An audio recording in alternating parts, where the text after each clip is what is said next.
Garden Basics with Farmer Fred is brought to you by Smart Pots, the original lightweight, long-lasting fabric plant container. It's made in the USA. Visit smartpots.com/Fred for more information and a special discount. That's smartpots.com/Fred. Welcome to the Garden Basics with Farmer Fred podcast. If you're just a beginning gardener or you want good gardening information, well, you've come to the right spot. One of the easiest fruit trees to grow are figs. And for the adventurous gardener, you can start a fig tree from a cutting. We have the details. Looking for a colorful summer annual flower sure to bring a smile to your face? Grow zinnias, and they're easy to grow too.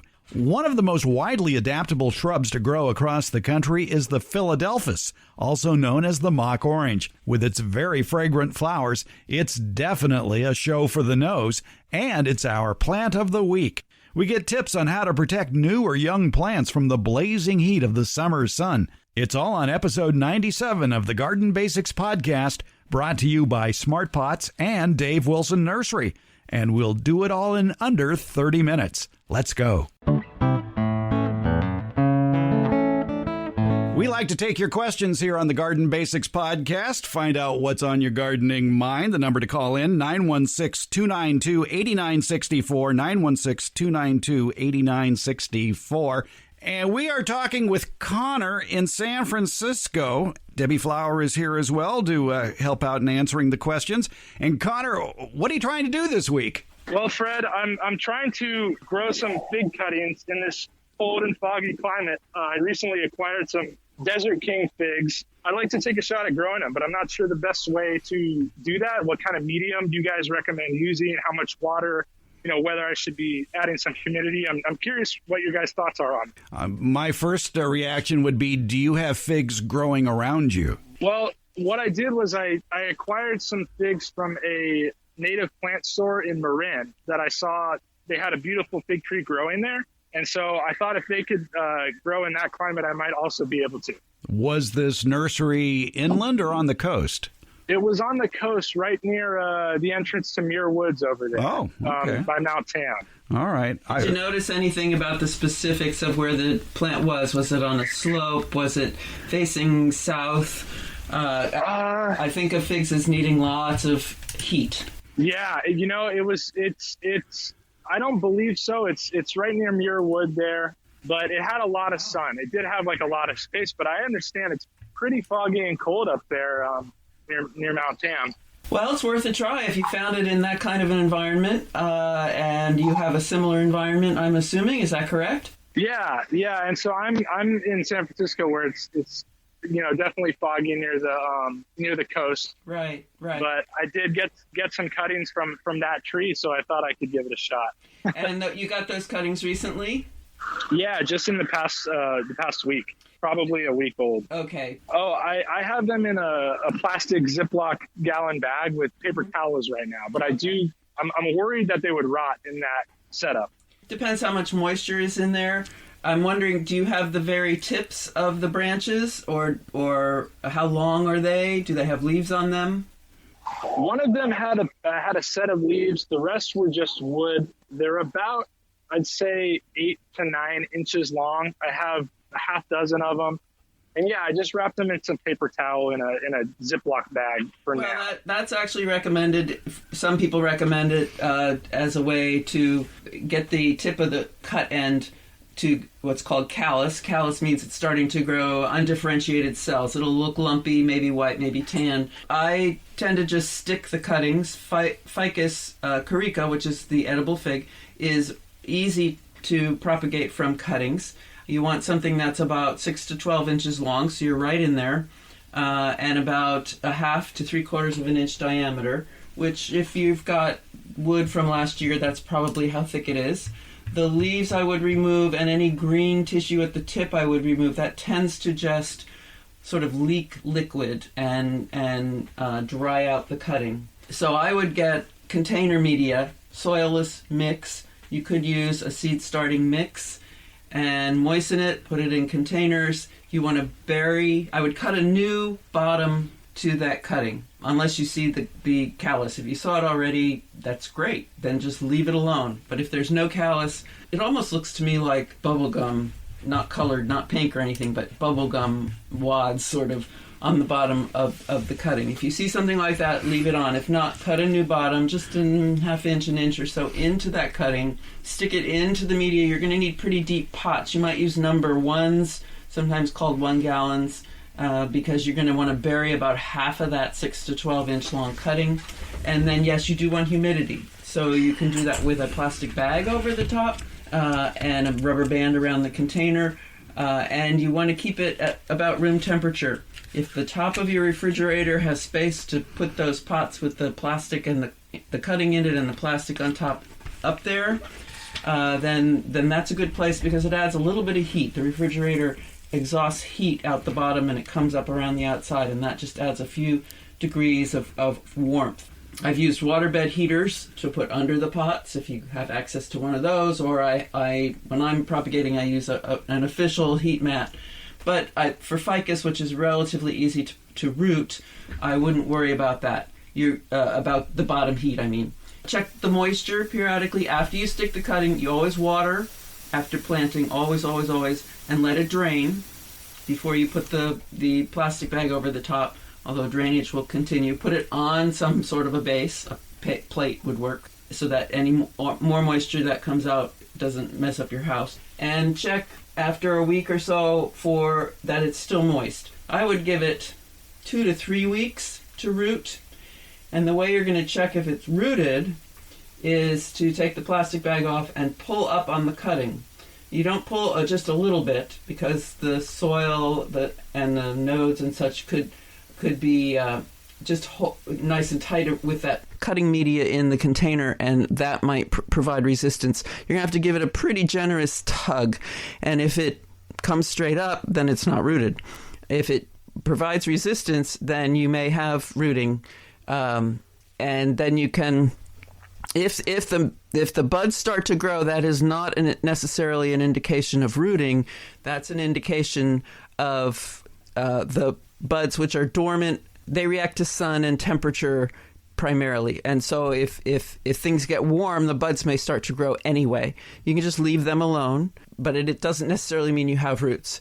So I would give it 2 to 3 weeks and try. And if you don't have roots, you can try again. If you pull it out and the bottom is all squishy, then it's rotted and there was too much moisture. You could cut a new end and try again. And Connor, I've got good news for you about the Desert King variety that you have there. According to the California Rare Fruit Growers Association, it's a highly vigorous tree, and it is best adapted to cool areas such as the Pacific Northwest. And I think you qualify for that. Yahoo! That's wonderful news. That is great news. I've been here taking notes. Thank you both. This has been really, really helpful. I've been debating what method to choose, and I think this has been really good advice, so thank you. Thanks for calling. Now, where are you going to grow it? Do you have enough room to grow a fig tree? You know, I'm going to start them in probably about 5-gallon pots, and then, I have a good amount of space in the yard here, so I'm going to see where it goes from there. All right, you can start them in 5s, but Debbie, wouldn't you move it up to a larger pot? Ultimately, probably a 15, and if those black pots are, or even a half barrel would be great. If those black pots are going to be subject to direct sun at all, I would paint them white or wrap them in aluminum foil because the media inside a dark plastic pot, if it's hit directly by sun, it only takes a half hour to heat up to 140 degrees, and that is root killing temperature. So you want to put something on the outside, a bigger pot, white paint. I've done it with students. You wash the pot off, let it dry, and then you just paint whatever. I let them bring their own colors. Paint some sort of light colored paint on the outside to reflect the sun, or if you can stand it and your neighbors can stand it, you can wrap it in aluminum foil, but that's kind of a tacky look. Unless you have some great way of, designing your foil. Or surround it with other pots, too. Or surround it with other pots, yeah. Yeah. Mm-hmm. Connor, good luck with... Sounds good. Good luck with the Desert King fig. Thank you both so much, and thank you for all the great advice on this show. I really, really enjoy it. Thank you very much. Thank you, Connor. You're welcome. Bye-bye. We're glad to have Smart Pots on board supporting the Garden Basics podcast. Smart Pots are the original award-winning fabric planter. They're sold worldwide. Smart Pots are proudly made 100% in the USA. I'm pretty picky about who I allow to advertise on this program. My criteria, though, is pretty simple. It has to be a product I like, a product I use, a product I would buy again. And Smart Pots clicks all those boxes. They're durable, they're reusable. Smart Pots are available at independent garden centers and select Ace and True Value stores nationwide. To find a store near you, visit smartpots.com/Fred. It's Smart Pots, the original award-winning fabric planter. Go to smartpots.com/Fred for more info and that special Farmer Fred discount on your next Smart Pot purchase. Go to smartpots.com/Fred. Are you thinking of growing fruit trees? Well, you probably have a million questions, like which fruit trees will grow where I live? What are the tastiest fruits? How do I care for these trees? The answers are nearby. They're just a click away with the informative Fruit Tube video series at davewilson.com. That's Dave Wilson Nursery, the nation's largest grower of fruit trees for the backyard garden. They've got planting tips, taste test results, links to nurseries in your area that carry Dave Wilson fruit trees. Your harvest to better health begins at davewilson.com.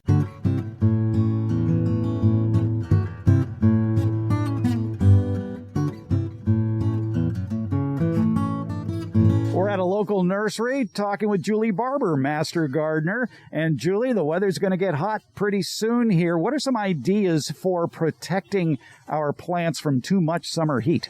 The number one thing is if you bought a plant that has a trunk that's visible to the sun, he probably won't develop a canopy large enough in time to protect that tender new trunk from those intense summer temperatures and direct sun that we get. You can do a couple of things that are really going to help. Number one, repurpose your frost cloth from last winter. Don't wrap the tree. That's not what I want.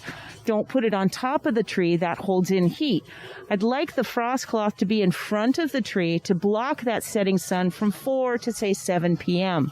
Then, tree-safe paint. You use indoor paint, not exterior, and you can buy it at the nursery. It'll say tree-safe paint.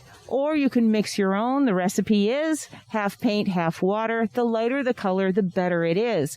No special tools are required to put it on there. I usually start... Paintbrush. There you go. And I usually start about an inch above the soil line just because I don't want to get dirt in my brush. And how far do you paint up is always the question. I want you to paint up that trunk until it starts to branch out. At that point, he should have enough of a canopy. Now, some of us have tree roses or things that are meant to be tall and skinny. Maybe you bought a rosemary that looks that way. Definitely paint those trunks. Definitely count on drip. Sprinklers are going to hit it and hurt the trunk. And definitely stick to organic fertilizers and your mulch. I'm sure you can tell we're at a local nursery. And the other tip, too, about the paint, be sure it is interior latex paint, and you can mix it diluted 50 to 60% with water. Yep, and you can have a little bit of fun, even though white is kind of ideal. If you've got pink, yellow, blue, go for it. Yeah, anything of a lighter pastel shade. That's it. Yeah, and you're cutting it with half water, so it's going to be a nice pale color. I won't even mention that I'll use patio umbrellas to protect some of my vegetables in the late afternoon. That's okay. Just make sure that umbrella is not on top of the veggies. Yeah. That holds in the heat. Yeah. Exactly. Julie Barber, Master Gardener, thanks for the quick tip. You're welcome. Thank you. The Garden Basics with Farmer Fred podcast has a lot of information posted at each episode. Transcripts, links to any products or books mentioned during the show, and other helpful links for even more information. Plus, you can listen to just the portions of the show that interest you. It's been divided into easily accessible chapters. And you're going to find more information about how to get in touch with us. You can leave an audio question without making a phone call. You do it via SpeakPipe. Go to speakpipe.com/gardenbasics. It's easy. Give it a try. If you're listening to us via Apple Podcasts, put your question in the ratings and reviews section. You can text us questions and pictures or leave us your question at 916-292-8964. That's 916-292-8964. And you can email us, fred@farmerfred.com. And please tell us where you're from, because that'll help us greatly accurately answer your garden questions. Because after all gardening is local. In the show notes, you'll find links to all our social media outlets. That includes Facebook, Instagram, Twitter, and YouTube. Also, you'll find a link to the farmerfred.com website. And thanks for listening. Here on the Garden Basics podcast, we like to bring in Warren Roberts, the Superintendent Emeritus of the UC Davis Arboretum, to tell us about a plant of the week, a plant that looks good or smells good or has wonderful flowers. Today's plant, Warren, is, well, for some of us, a confusing plant, but for others, it's a very common plant. One of the common names is mock orange, and the botanical name is Philadelphus. Yes, and mock orange is a common name for a number of unrelated trees and shrubs. Basically, they all have light-colored flowers, white usually, and have a nice fragrance. For example, Pittosporum tobira, which is native to Asia, and the flowers smell almost exactly like citrus blossoms. It may even have the same pollinator because they're from the same area, citrus and pittosporum. And then Choisya tornata, which is a relative of orange from Mexico, is sometimes called mock orange. Philadelphus coronarius, which is native to Europe and Southwest Asia, the most usual name is mock orange. Now, confusingly, Philadelphus coronarius is sometimes called Syringa, usually pronounced Shringa, which happens to be the common name for lilacs. So I looked that up. Why are lilacs and Philadelphus often called with the same common name? Well, it turns out the stems of both of these species are easily hollowed out once they're mature. The panpipe, which was evidently invented by the Greek nymph Syrinx, is the connection with that. Whether or not Philadelphus or lilac for that matter, were used to make panpipes, I don't know. Usually they're made of cane, but there's the connection. And when somebody told me when I was a little kid that a lilac was called Syringa, I didn't believe him because I knew that the mock orange had that name as well. So Philadelphus coronarius is the most widely cultivated species, but it has relatives in various parts of the world. I think there's 65 different Philadelphus species, and some of them in Mexico. The Philadelphus mexicanus enters into the hybrid ancestry of some of these select forms. You can tell if it has the Mexican ancestry because at the base of the petal, there will be a little pale purple spot. And my favorite of the lot is a hybrid between those two and some other species, I think. And it's called Belle Étoile, meaning the pretty star. And it was developed by Lemoine in France, I believe.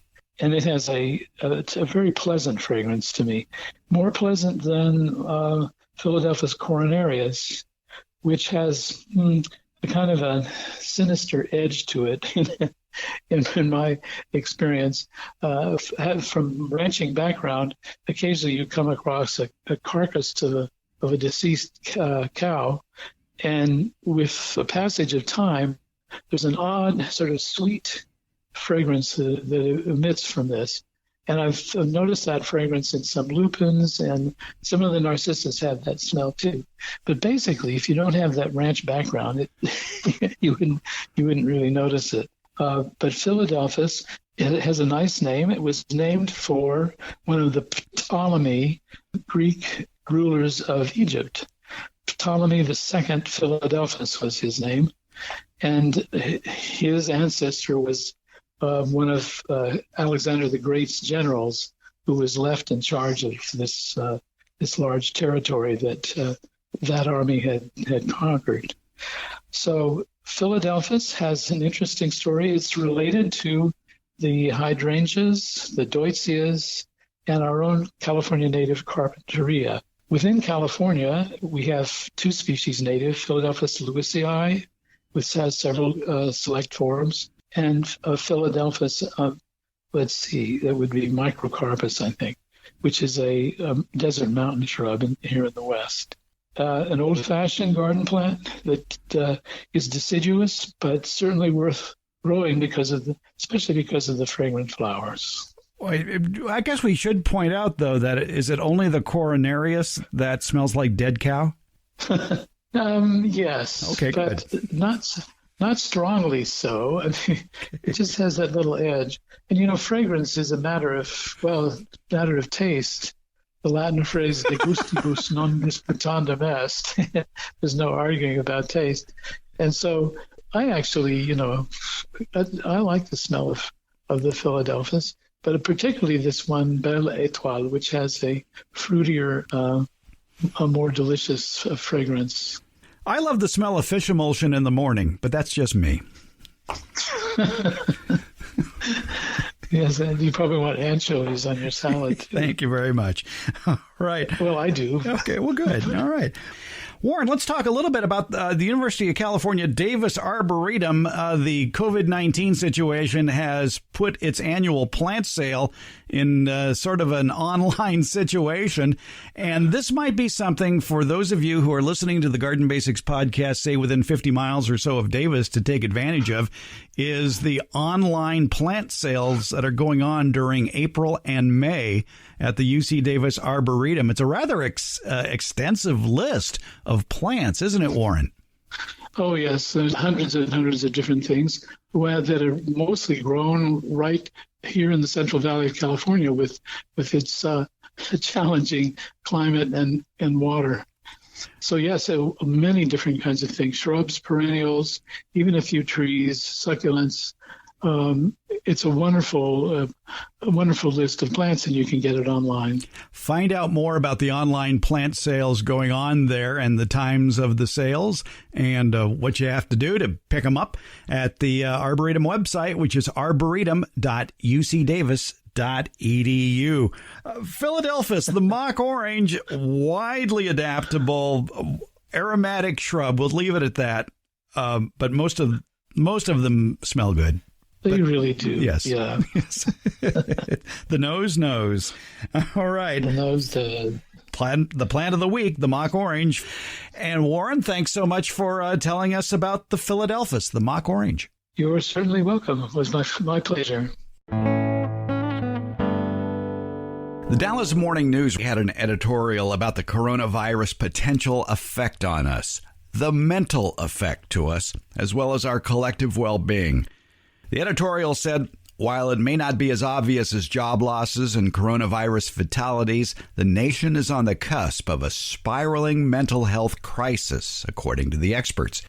The article talked about the need for more innovative delivery of mental health services to those in need. Well, that just might be all of us. And that leads me back to cite one of those 6 daily quarantine or shelter-in-place questions that you should ask yourself every day. Number 6 on that list was, what beauty am I either creating, cultivating, or inviting in today? Well, how about inviting in the sight of a window box or large pots of zinnias outside your bedroom window? Natural beauty, such as flowers, has a calming effect on us. Wouldn't it be nice and soothing that the first and last thing you see each day out your window are the bright spring, summer, and fall blooms of zinnias? Right now is zinnia growing season. Nurseries have a good stock of zinnias available right now. But if you want an even more dazzling, eye-catching variety of happiness, plant several of the more unusual zinnias that you'll find at the nursery's seed rack. There are literally hundreds of zinnia cultivars available. Heights range from 6 inches to between 3 and 4 feet tall, and they come in a wide variety of flower colors. And if you have some trepidation about growing from seed, let me reassure you, zinnias are among the easiest of all flowers to grow. You can plant zinnia seeds where you want them to grow, and May and June is the best time to plant them. Zinnias do best in full sun, but they can put on a colorful show in an area that gets, maybe 4 to 6 hours of direct sun a day. Plant them not too deeply, about 1/4 of an inch deep, cover them lightly, firm the soil, and keep moist until the seedlings emerge, and that'll just be in a few days, definitely less than a week. Then you want to thin them to stand perhaps 9 to 12 inches apart after they're just a few inches tall. And don't let that word thinning scare you either. Thinning just involves removing a plant. And if you don't want to throw it out, well, don't. Plant it someplace else. The bright blooms of zinnias make them a favorite of hummingbirds and other pollinators, as well as beneficial insects such as bees, hoverflies, and mini wasps. Don't worry, these wasps don't sting. They just go after the bad guys in your garden like tomato hornworms. Well, after the hummingbirds and beneficial insects have had their fill of the nectar, seeds will develop as the flowers mature, and that attracts a whole host of seed-loving birds like sparrows and finches. And you know what else is great about zinnias is the wide variety of flower shapes that they have. Recently, I planted a wide variety of red zinnia seeds, several different varieties of red zinnias with different flower shapes and differing heights. Those red varieties that I planted include Dreamland Red, which gets about 10 to 12 inches tall, Magellan Scarlet, 12 to 14 inches tall, and then they start getting taller. Red Spider Zinnia gets 18 to 24 inches, Zinderella Red is 24 inches, and Park's Pix is a deep red zinnia that gets a whopping 3 to 4 feet tall. If you go to the notes for today's show, there's a link there to Park Seed as well as Johnny Seeds that can show you some of the amazing zinnia varieties that are available when you plant from seed. And when you're done enjoying them in the garden, or even while you're enjoying them in the garden, bring the flowers indoors. Zinnias make wonderful, long-lasting cut flowers. It's spring and summer happiness for both the outdoors and the indoors. Zinnias will bring a smile to your face and everyone else that sees them. And you know, a smile is a good start to better mental health. Garden Basics comes out every Tuesday and Friday and is brought to you by Smart Pots. It's available just about anywhere, and that includes Apple Podcasts, iHeartRadio, Spotify, Stitcher, and Google Podcasts. And for Northern California gardeners, it's the Green Acres Garden Podcast with Farmer Fred. It's available also wherever you get your podcasts. Thank you for listening, subscribing, and leaving comments. And thanks for listening.